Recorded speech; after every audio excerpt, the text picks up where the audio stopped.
bad daddy. That right? Is that right? That right? He's a good dad. And he's good to his kids.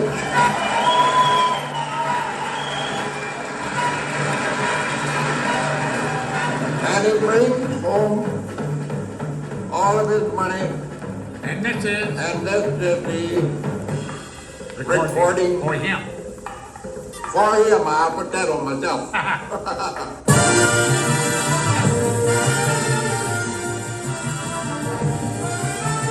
This was the open that Mike Murphy used in the 1990s.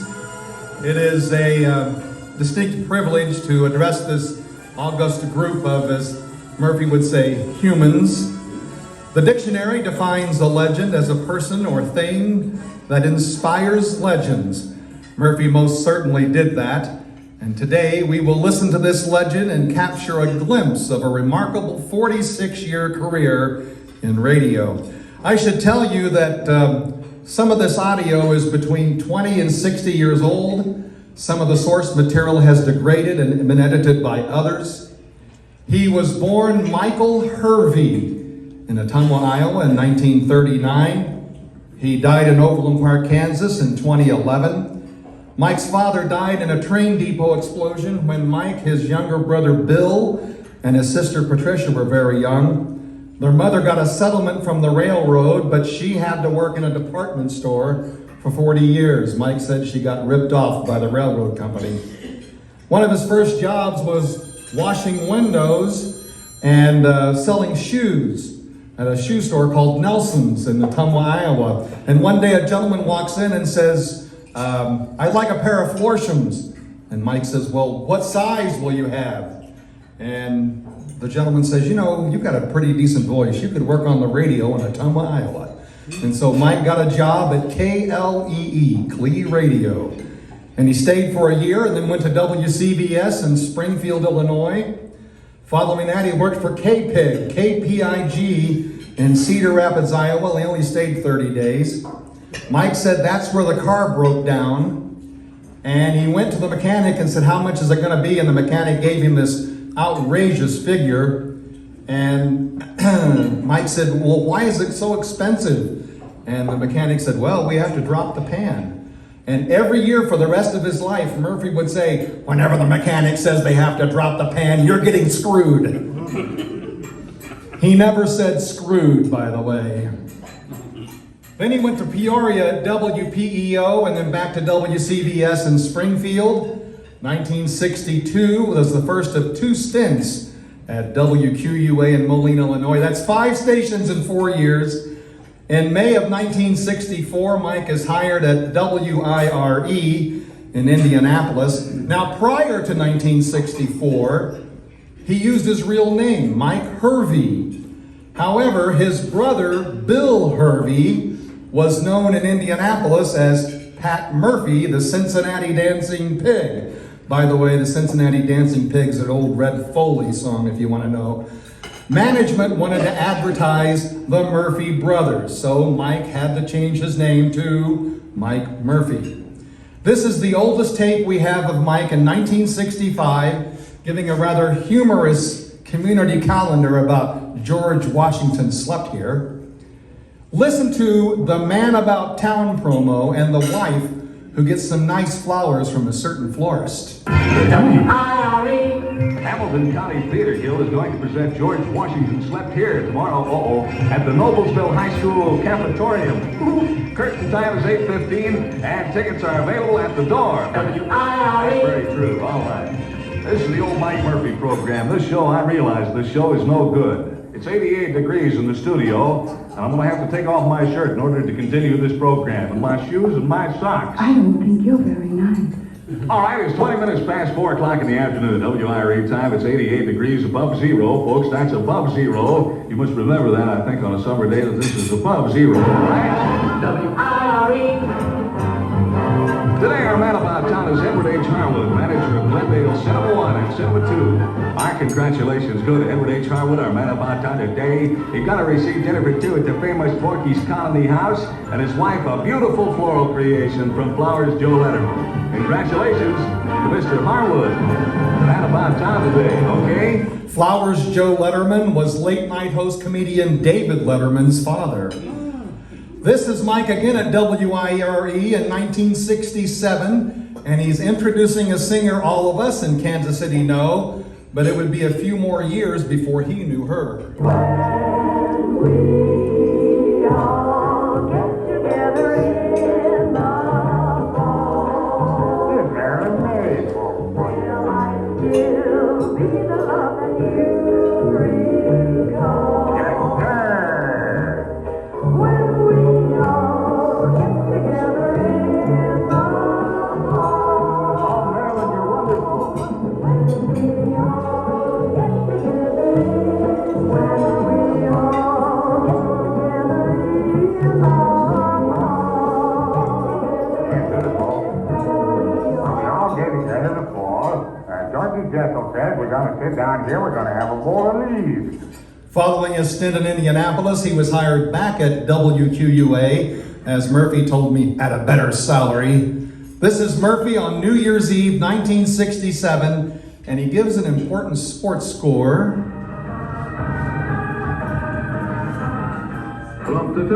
And there we go, the Anita Kerr Singers, and that's called In the Morning here in the evening. It's 23 minutes before 6 o'clock, and this is Mike Murphy here on New Year's Eve with you. We'll be around till 10 o'clock tonight with Bob Gann. We'll keep you company all night long. Bob will be in here at 10 o'clock. Mike Murphy, 12:30, WQUA. Oh, I just said that. Here's Tony Bennett. It's 7 below zero and your stocking feet. It's 20 minutes before 6 o'clock, WQUA time. Boy, we're going to have some fun here tonight. New Year's Eve, I feel good today, boy. And we're going to sit here and play songs on the radio and smoke cigarettes, and I'm going to drink coffee is what I'm going to do. I'm going to be one of the sane ones. 12:30, it's 16 minutes before 6 o'clock, and those Packers, those sneaks, they won in the last 13 seconds. They beat the Cowboys 21-17. The Packers scored in the final 13 seconds of play for the victory. Veteran quarterback Bart Starr scored the winning touchdown from the 1-foot line. The game was played in 13 below degree temperature readings, and I bet they all had cold handies, don't you? Cold footsies. We now know that game as the legendary Ice Bowl. 1 month prior to coming to Kansas City, the management of KMBZ wanted him to cut an air check tape. So on February 5th, 1968, he does. The only reason I know this, I physically saw the box. It is obvious he is playing it up for General Manager Walt Lockman, but more importantly, listen to the Ozark Airline commercial. There's Al Hearn. Keep the ball rolling. It's 23 minutes till 9, and welcome back here to our little program on Monday. Mondays are always grim. I know they're grim for me because I have to get up much earlier on Mondays than through the week. I have to get up at 4 o'clock on Mondays in order to perform down here at WQUA on time.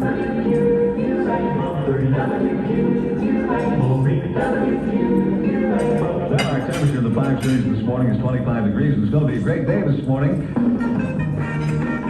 When you want cash fast, come to where the money is. Beneficial Finance.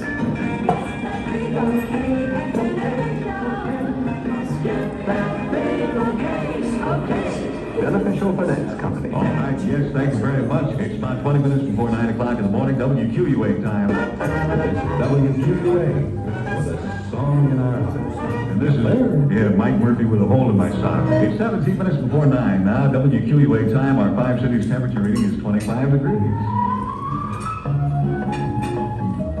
Next time you're planning a weekend trip, include Ozark Airlines in those plans, because Ozark has a brand new $30 weekend unlimited fare that lets you fly anywhere on the Ozark system for just $30 plus tax.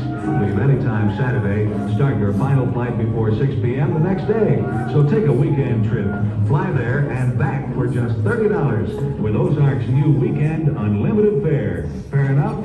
Sounds fair to me, and you can fly Ozark DC-9 jets nonstop to Kansas City, Missouri in just 50 minutes. Go getters, go Ozark. It's 16 minutes before 9. We have $45 in our cash call jackpot, and I will be making a call a little bit later on. You say, well, who are you? Mike Murphy, 1230 WQUA. Let's have a beer. Mike told me that Kansas City was not in the rotation of cities for him to read, but he just wanted to say Kansas City for Walt Lockman.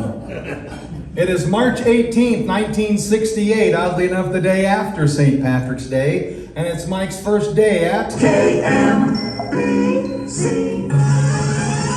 With KMBC now, Radio 98.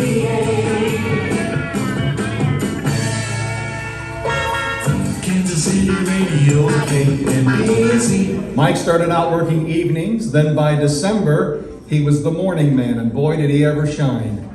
He had a rare talent as a broadcaster because he had a unique relationship with his audience, and that he made you feel like you were one of his best friends or pals. He interviewed countless celebrities, including the great Steve Allen, who also wanted to find out how many listeners Murphy had. Didn't you do a thing one time where you said everybody was listening to start honking their horn? Yes, I did that when I was doing a Coast to Coast radio show one summer on CBS. I said that I just got my ratings, and I really didn't think they were fair because I knew from word of mouth and mail that more people were listening to me than that. And I figured out the problem. It was that a lot of my listeners, it being early Sunday evening, were in automobiles, as yours no doubt are at this moment. So I said, they can't phone you, the average car anyway. So I'm going to count to 3, and when I do it, I mean, incidentally, don't do it now in Kansas City. Let's get Don't do it? Don't I do thought we'd do it. Oh, you want to do it? Well, yeah, I thought we'd need to do that. Well, we could. Okay, remember you brought it on yourself. Okay. Kansas City. Okay. So I said I would count to 3, and when I do, then everybody just go, whack, just one quick, maybe 2 or 3 second thing, and then I lied. I said we had an audiometer on top of the CBS buildings all over the nation, and they would give me a so forth. So I did it, and I got some wild stories from people later. Several people said they were watching in different drive-in movies around the country, waiting for the darkness to fall so they could see the picture, and suddenly 800 cars had blasted out. There were several near fistfights. People got honked at that didn't appreciate it, that sort of thing. So you really want to do it? Yeah, let's do that. Okay, well, Okay. I'm going to count to 3, and after I say 3, if you're listening to us, of course, if you're not, then that's another matter, which is very difficult to follow my drift. So here I go. Ready? With your hands? I'm ready, yeah, I'm ready. 1, 2, 3. 3. It is St. Patrick's Day, 1972, and Mike Murphy walks out of Dan Hogarty's bar downtown. Mike told me it was a ghost town. He could stand out in the middle of the street and not get hit by a car. Nothing was happening, and he knew he had to do something about it. So on March 15th, 1973, a bunch of people got together and called it the world's shortest and worst parade. Marched a block and a half, beginning at the Continental Hotel to Hogarty's Bar, in what was the first modern-day Kansas City St. Patrick's Day parade. It turned into something, and they started coming out of the restaurants. They were wondering what was going on. The cops came, Bill Cahill came and blocked off the street. That one block of all of them were there. And the little kids from St. Regis started dancing in the street. And the Star came down, they used to have a Blue Streak edition, and they did a picture of Dan sitting there and ran it on the front page, and Odie started crying, and that was the first year, and that was the best year too. I think it was just magic. It was really a good day. By 1981, it was considered the third largest in the nation. Not long after, Mike decided he wanted to find the Loch Ness Monster. I'm asking for your help in my search for the Loch Ness Monster. Any ideas you may have should be sent to Big Monster in care of this station. We leave for Scotland March 27th. If you should see the Loch Ness Monster before I do, go to your psychiatrist and tell him you're not crazy anymore.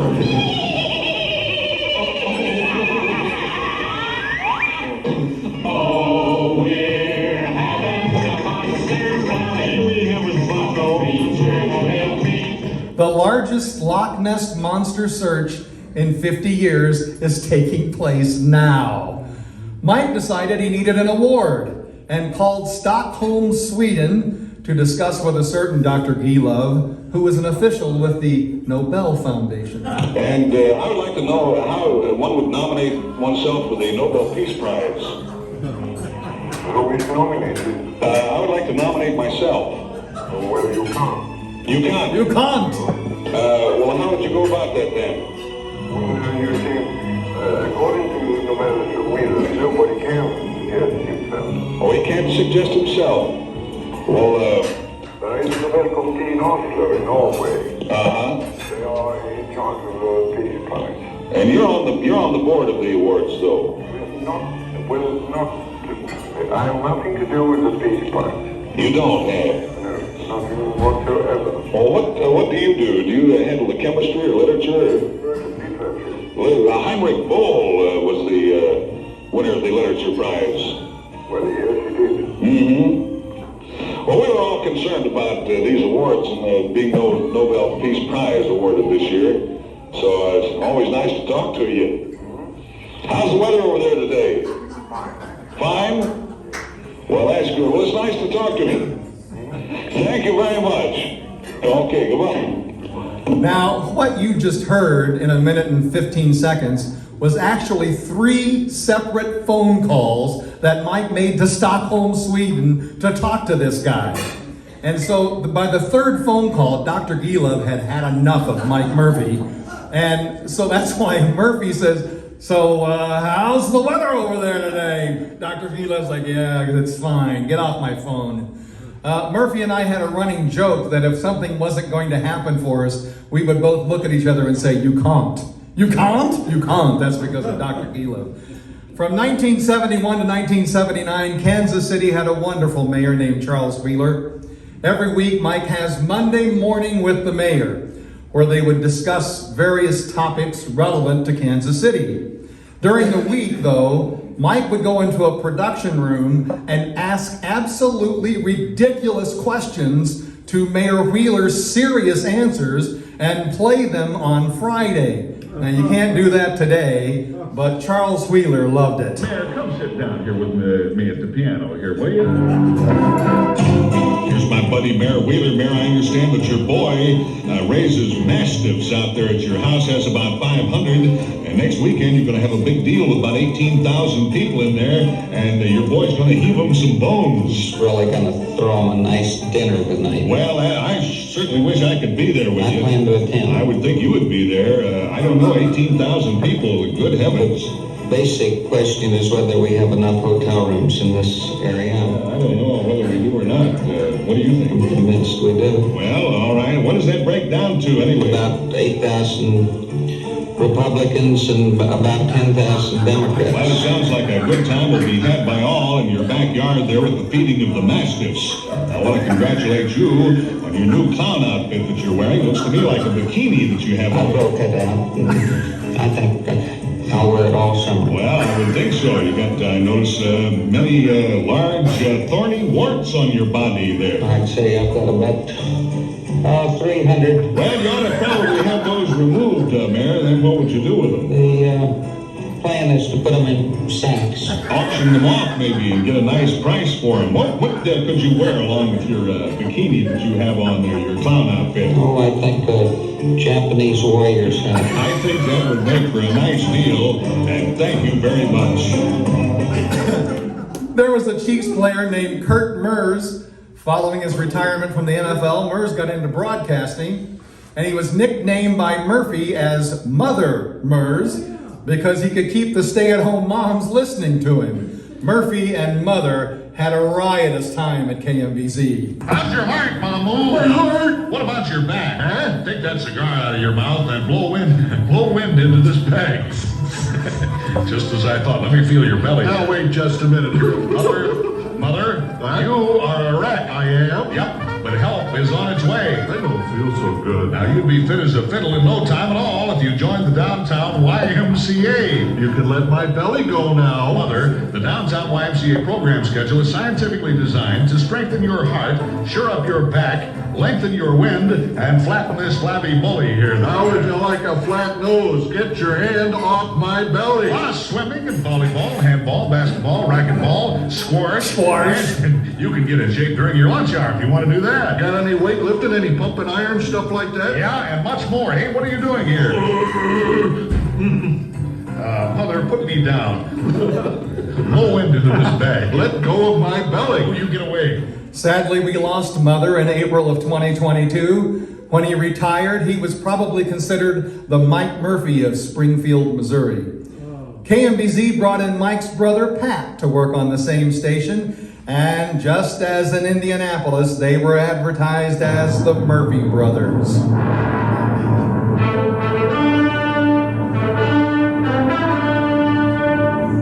Introducing the world-famous Murphy Brothers. This is Pat Murphy. And this is Brother Mike Murphy with an important proclamation that will make our hometown of Etola, Murphy, capital of the world. Only second to Cairo, Egypt. Yes, September 21st has been designated as Murphy Night at the Royal Stadium. The Murphy boys and the Kansas City Royals will supply free tickets that night at a special ticket window to any Iowa Murphy presenting an Iowa driver's license showing proof of residency in the beautiful state of Iowa. Brother and me will have our faces on the Royal scoreboard. We will talk with and touch an actual Iowa farmer. Brother will demonstrate his world-famous spitball.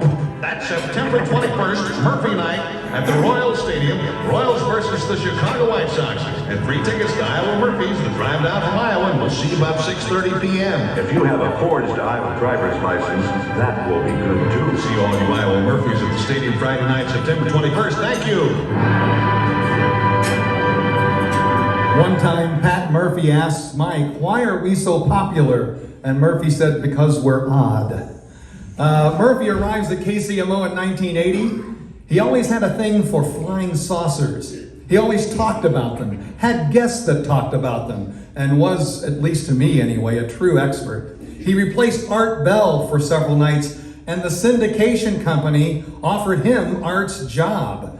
This next clip is Murphy interviewing former Arizona Senator Barry Goldwater about UFOs. There's all these conspiracy stories now are coming out, and the greatest one of all, and now I don't know whether this is folklore or whether this is true, but I've been a flying saucer fan since I was a little kid, and I've been with this all my life. But the story is, you tried to find something out about the Roswell crash. Is that true? I know that at Wright-Patterson Field, the Air Force had, and I have to assume it's still there, had a room I think they called the blue room or the green room, in which was assembled all of the information that the Air Force had put together on UFOs. So I called my friend Kurt LeMay one day, and I said, "What about this, Kurt? Can I see the stuff in there?" Boy, he cussed me out in every four-letter word. Do you remember what he said? I can't repeat it. He said, "Don't ever ask me that again, and don't ever talk about it to anybody. I don't want to hear you ever mention it." Do you think that some aspect of our arm of our government knows what is going on and just don't tell us what it is? I think that's true. I don't know whether it would be the Air Force, or whether it would be some of the satellite observatories up in Colorado. Somebody knows a lot more than we've been told. And I don't discount these stories that you hear that some men or women saw things flashing in the sky. I have a couple of airline pilot friends that have seen them. And I don't say that an airline pilot's a nut. But isn't this something that's supposed to be the greatest story of all time? And if that someday we'll find out. Don't you think Murphy would be thrilled to see what the government is releasing today about UFOs? He would just be all over this. Mike stays at KCMO until 1986, when he is plucked by KMOX in St. Louis. It was not a good fit. Mike did not get along with General Manager Bob Hyland, who just thought he could get rid of him and flick him away like a fly. But what Bob Hyland failed to realize is there was a $125,000 penalty clause in his contract. And so when Bob Hyland fired him, Mike and Kathy moved back and remodeled the first floor of their house. When you went from the living room into the kitchen, there was a little brass plaque that said, "The Bob Hyland Room." April 1st, 1996, Mike decides it would be a good idea to run 100 head of cattle down Main Street in Kansas City. and the Mike Murphy Cattle Drive was born. This is Mike and Carl DiCapo bellying up to the bar.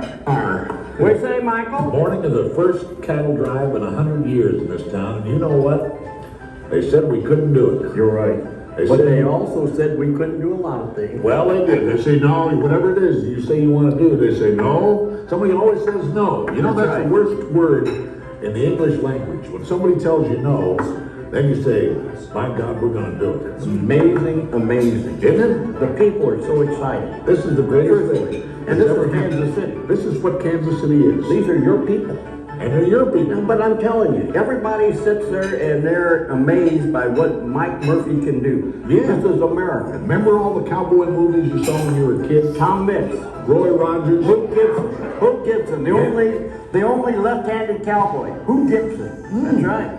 Gabby Hayes. Gabby. All right, Roy. Let's all have some more of that double meat gum.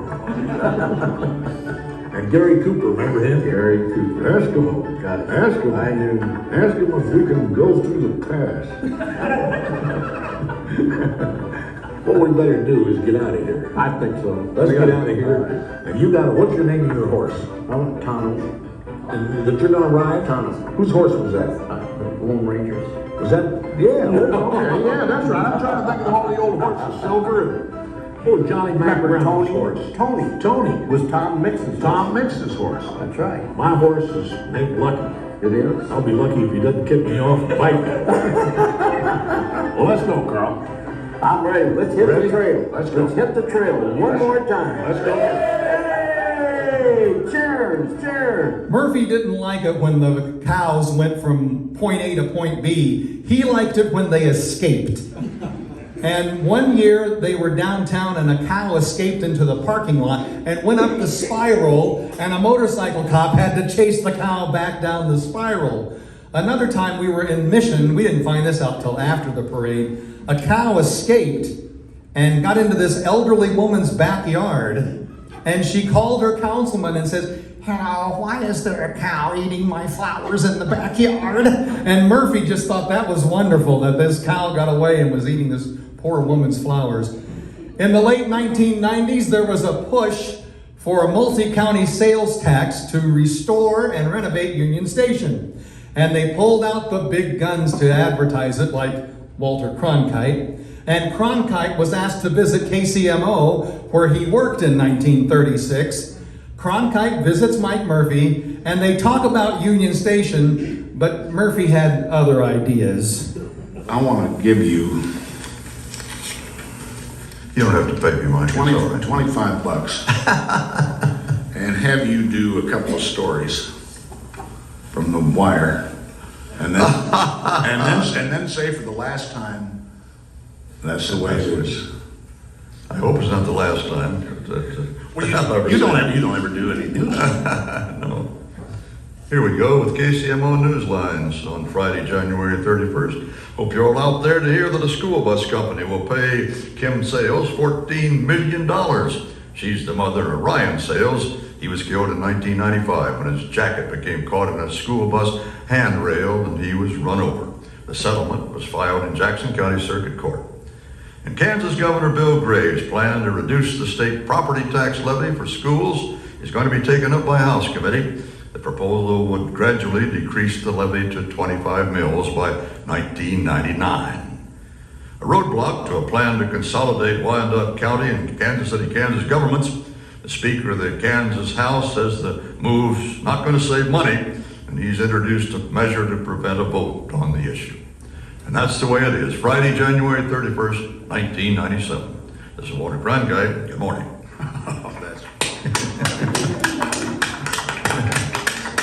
There's the money. Keep the money.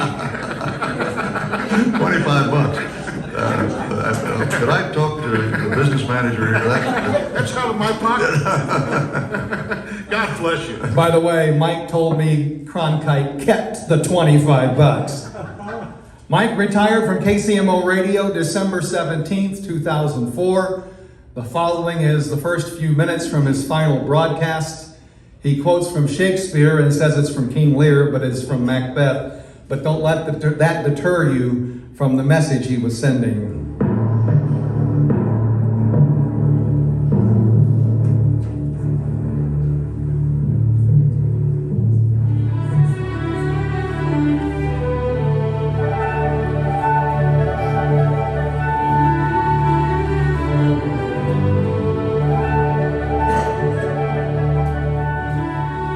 Well, you know, March 18th, 1968 is a day I'll always remember. I was 28 years old and was taking my place as host of what would become Kansas City's most popular radio program, The Mike Murphy Show. And I made it through those first years with the help of a lot of colleagues and good friends. And in 1980, I became a talk show host at KCMO, and today is my final broadcast. I could never have imagined I'd open my microphone almost 6,000 times over those 36 years.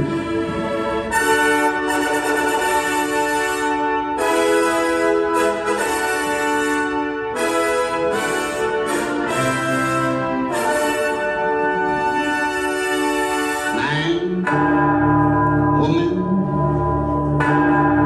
earth, death, infinity.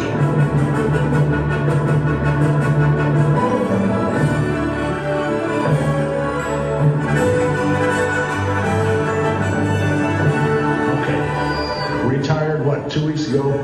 And he said the day he got up, he didn't know what he was going to say that night. And I've been thinking about it for 2 weeks. Well, how I was going to end the show today. And so I've always done things about half-assed backwards. And so I'm going to end the show at the beginning. Does that make any sense to you? Because I might choke up at the end, and I don't feel like that now. So I'm going to do a couple of quotes, things I always thought I'd say. And one's from Bobby Kennedy, that some people see things the way they are and say why, and I see things the way they could be and say why not. And from Shakespeare, King Lear, I think, it's been a tale told by an idiot, full of sound and fury, but signifying nothing. A poor player who strutted and fretted his hour upon the stage, and then is heard no more. So I'll see you at the end of the show with a couple other little things, but I got those out of my mouth, and I think they're both good. This is going to be, I call it Murph Stock. Look at all this stuff. Look at that Final Deception sign. And I don't know why I called it that. It just came in my head, because this isn't a deception at all.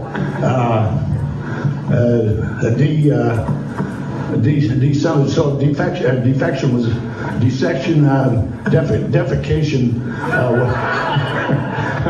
but deception seemed to work the best, and it just stuck. So thanks to all of you who are here. Mike Murphy was a Marconi Award-winning broadcaster. He was knighted in Kilkenny, Ireland, the Garbage Star, leader of the Cat People, the great liberator of Paola, Kansas, Major Murphy of the Odd Squad, collected hair to put on top of Mount Baldy. He always said he could manufacture fun. He was in a Hollywood movie called The Perils of PK. Mike was quite surprised when I found the soundtrack on a CD. He forbade me from playing it. He raised hundreds of thousands of dollars for the Salvation Army, and he authored a book titled, I Could Write a Book, So I Did. Ladies and gentlemen, there is so much I have left out of this little Murphy exhibition. Mike Murphy accomplished something scant few radio broadcasters have ever achieved in their lifetime, and this is transcending the radio speaker and creating a legendary, singularly unique event which has captivated an entire city for generations to come, the Kansas City St. Patrick's Day Parade. In the final parade in which he rode, it was just Mike and myself in my car. We're traveling northbound on Main Street. You come over a hill, and there's the Liberty Memorial and Crown Center. And in front of us was this throng of humanity, of bands and cars and dancers and floats and onlookers. And I look over at Mike and I facetiously said, "Look what you hath wrought." And Murphy looked over at me and rolled his eyes and said, "Geez." And then he said something I've never forgotten. He said, "But it's a great day for this town, Andy." And then once again I realized I was in the car with a legend who inspires and creates legends. I wasn't quite sure how to end our little talk/presentation today, so I decided to let Murphy do it for me. We've got something good. I don't know what it is, but I know it's going to be good. Have a good day and good night. Hey, you be sure and tell Murphy sent you. Thank you, folks. Have a great afternoon.